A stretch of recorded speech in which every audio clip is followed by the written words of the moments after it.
തിരുവനന്തപുരം പാങ്ങോട് സൈനിക ക്യാമ്പിൽ നിന്ന് വയനാട് ദുരന്ത മേഖലയിൽ രക്ഷാപ്രവർത്തനത്തിന് പോയ സൈനികർ തിരിച്ചെത്തി.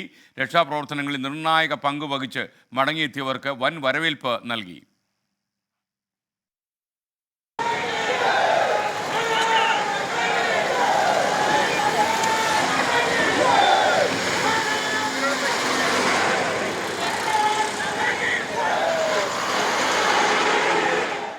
പത്ത് ദിവസം നീണ്ട ദുഷ്കരമായ തിരച്ചിൽ ദൗത്യം പൂർത്തിയാക്കിയാണ് സൈനികർ ഇന്നലെ വൈകിട്ട് മടങ്ങിയെത്തിയത്. 171 പേരടങ്ങുന്ന സംഘത്തിന് പാങ്ങോട് ക്യാമ്പിലെ സഹപ്രവർത്തകർ വൻ സ്വീകരണമൊരുക്കി. ഇടപ്പഴഞ്ഞി മുതൽ ക്യാമ്പ് വരെ സൈനികർ അണിനിരന്ന് സംഘത്തെ സ്വീകരിച്ചു. കുളച്ചൽ സ്റ്റേഡിയത്തിന് മുന്നിൽ ഇറങ്ങിയ സൈനികരെ ക്യാമ്പിലേക്ക് ജയ് വിളികളോടെ ആനയിച്ചു.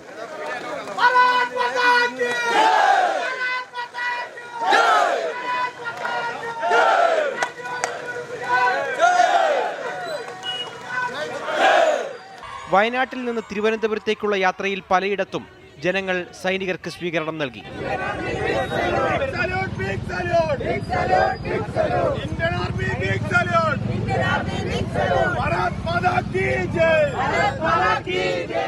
ക്യാപ്റ്റൻ തുഷാർ, ക്യാപ്റ്റൻ സൗരഭ് എന്നിവരുടെ സംഘമാണ് പാങ്ങോട് നിന്ന് വയനാട്ടിലെത്തിയത്. ഇന്ത്യൻ എയർഫോഴ്സ് വിമാനത്തിലും റോഡ് മാർഗവുമാണ് സൈന്യം തിരുവനന്തപുരത്ത് നിന്ന് രക്ഷാപ്രവർത്തനത്തിന് പോയത്. പാങ്ങോട് ക്യാമ്പിലെ 12 സൈനികർ രക്ഷാപ്രവർത്തനങ്ങളുടെ ഭാഗമായി വയനാട് തുടരുകയാണ്. 24 തിരുവനന്തപുരം.